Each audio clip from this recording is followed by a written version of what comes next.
আসসালামু আলাইকুম ওয়া রাহমাতুল্লাহি ওয়া বারাকাতুহু। প্রিয় দর্শক ও শ্রোতা মণ্ডলী, আশা করি যে যেখানে আছেন আল্লাহ পাকের অশেষ মেহেরবানিতে ভালো আছেন, সুস্থ আছেন। আলহামদুলিল্লাহ আমিও ভালো আছি। আহ যারা আমাকে শুনছেন, আমার বন্ধুরা, আমার ছাত্রছাত্রীরা, আমার যারা শ্রদ্ধাভাজন আছেন, যারা স্নেহভাজন আছো, আমরা আমাদের জীবনে আমাদের ইসলামিক গুরুত্বের দিক দিয়ে এমন একটা কাজ আছে যে কাজটা মৃত্যুকেও বিলম্বিত করতে পারে, পিছিয়ে দিতে পারে। মানে এই কথাটা কি, মানে যে এমন একটা ইবাদত আছে, এমন একটা ইবাদত যে ইবাদতটা আমাদের মৃত্যুকেও দূরে সরিয়ে দিতে পারে। অর্থাৎ আজরাইল আলাইহিস সালাম এমন শক্তিশালী একজন ফেরেশতা, তাকেও বাধ্য করতে পারে ওই যে ব্যক্তির জান কবজ করবে তার থেকে দূরে সরিয়ে দিতে। এটা কি আসলেই সম্ভব? এটা হ্যাঁ, আসলেই সম্ভব। হযরত দাউদ আলাইহিস সালামের সময় এটা একটা ঘটনা, যে ঘটনায় আমরা জেনেছি যে এক ব্যক্তির মৃত্যুর সময় এসে গিয়েছে। হয়তো এখন থেকে ২-৪ মিনিট পরে আজরাইল আলাইহিস সালাম তার জান কবজ করবেন।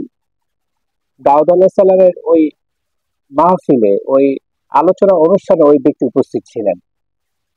তো দাউদ আলাইহিস সালামের সাথে দেখা সাক্ষাৎ করার পর দাউদ আলাইহিস সালামকে যে আজরাইল আলাইহিস সালাম ওই ইশারা দিয়ে বলে যে ওই যে ব্যক্তি আপনার সামনে বসে আছে, সে কিছুক্ষণ পরেই তার জান কবজ হয়ে যাবে, তার মৃত্যুর সময় এসে যাবে। তখন ওই আজরাইল আলাইহিস সালাম যখন ওই ব্যক্তির জান কবজ করতে যাবেন, ঠিক ওই মুহূর্তে এক অসহায় গরিব ক্ষুধার্ত ব্যক্তি, ওই যেই লোকটা মারা যাবেন, যেই লোকটার জান কবজ হবে কিছুক্ষণ পরে, ওই লোকটার কাছে এসে বলছে যে ভাই, আমাকে কিছু দান করো, আমি ক্ষুধার্ত অসহায়। তো ওই যার একটু পরেই জান কবজ করা হবে, ওই ব্যক্তিটা কি করলো, তার পকেটে হাত দিল, হাত দিয়ে যা পেলো তা ওই গরিব মানুষটাকে দিয়ে দিল। তখন ওই গরিব অসহায় ব্যক্তিটি আল্লাহর কাছে ফরিয়াদ করলো, হাত তুলে ফরিয়াদ করে বলছে, রব্বুল আলামিন, আমাকে যে দান করলো তার জানে এবং মানে বরকত দান করুন আপনি। তো এই বলে গরিব লোকটা, অসহায় লোকটা চলে গেল। ঠিক যখন আজরাইল আলাইহিস সালাম ওই যেই ব্যক্তিটা দান করেছে তার জান কবজ করতে যাবে, তখন রব্বুল আলামিন তাকে বলছেন যে তুমি ফিরে আসো। তো আজরাইল আলাইহিস সালামের জীবনে এরকম কোনো ঘটনা কখনো ঘটেনি যে তিনি কারো জান কবজ করতে গিয়ে আবার ফেরত এসেছেন।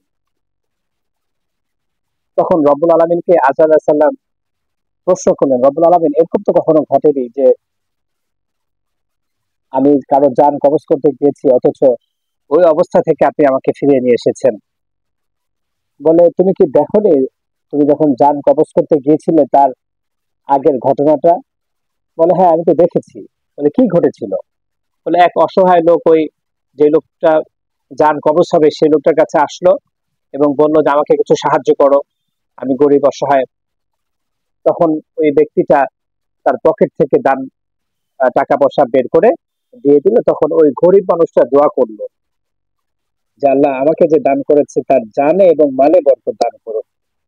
তখন রব্বুল আলামিন, আল্লাহ সুবহানাহু ওয়া তাআলা, ওই আজরাইল আলাইহিস সালামকে জিজ্ঞেস করছেন, তুমি কি শোনোনি ওই লোকটা দোয়া করেছিল যে জানে এবং মালে? অর্থাৎ তার জান যেখানে আজকে শেষ হয়ে যাবার কথা, তার জীবন যেখানে আজকে অবসান হবার কথা, কিন্তু এই দান কি করেছে, তার মৃত্যুকে দূরে সরিয়ে দিয়েছে। সুবহানাল্লাহি ওয়া বিহামদিহি। এবং ওই লোকটা তার পকেটের দিকে তাকায় নেই। ওই লোকটা যে পরিমাণ দান করেছিল, বলা হয় সেখানে 6 দিরহাম ছিল।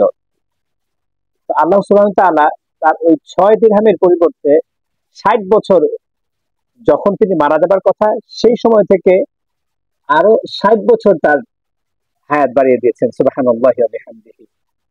অর্থাৎ পৃথিবীর এমন কোনো কি শক্তি আছে আমরা জানতাম, যেটা মৃত্যুকেও বিলম্ব করে দেয়, মৃত্যুকেও দেরি করে দেয়? সুবহানাল্লাহি ওয়া বিহামদিহি। অর্থাৎ আমরা প্রায় কিন্তু কম বেশি দান করি, কিন্তু আমাদের দানটা কি নিয়মিত হয় না।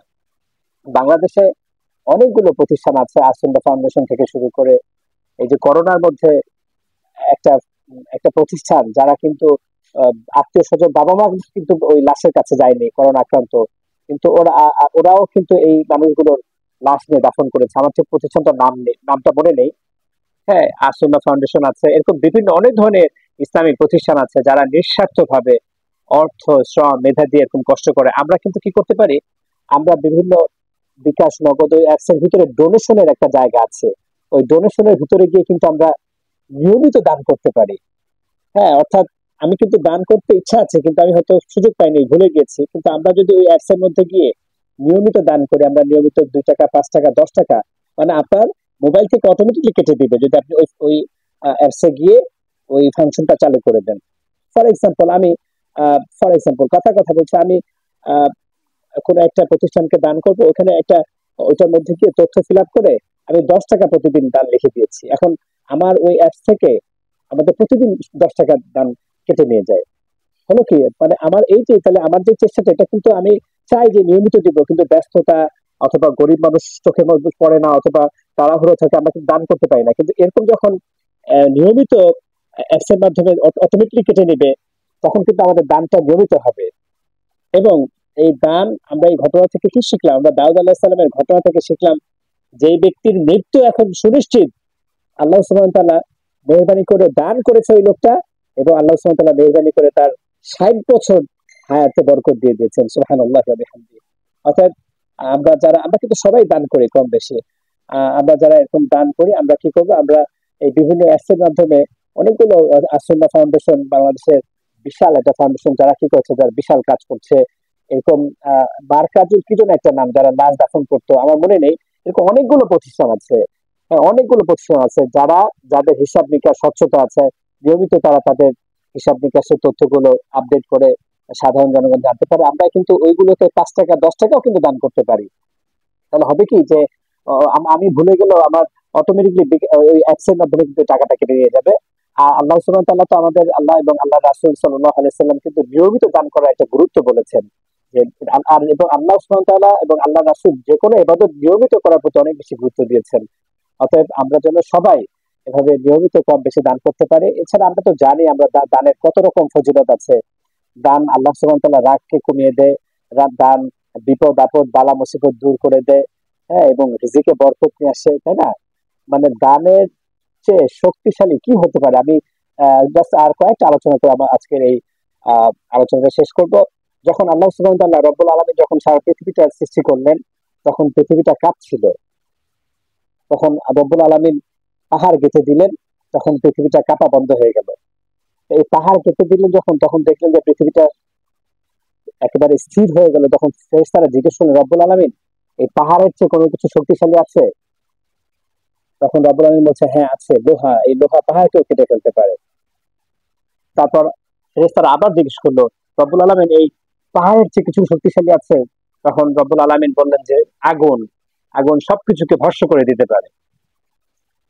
এরপর ফেরেশতারা আবার জিজ্ঞেস করলেন যে আগুনের চেয়ে ভয়ঙ্কর কিছু আছে শক্তিশালী? তখন আল্লাহ সুবহানাহু ওয়া তাআলা বললেন যে পানি, যা আগুনকে নিভিয়ে দেয়।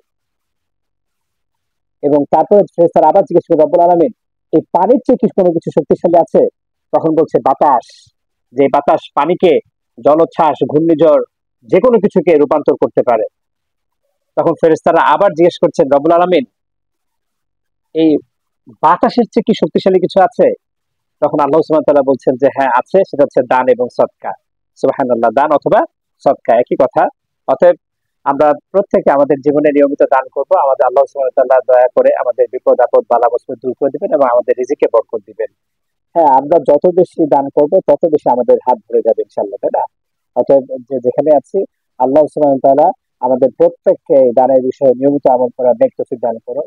আজকে এই পর্যন্ত শেষ করছি। ইনশাআল্লাহ অন্য কোনো ভিডিওতে আবারও দেখা হবে। আল্লাহ সুবহানাহু ওয়া তাআলা সবাইকে সে পর্যন্ত ভালো রাখুন, সুস্থ রাখুন।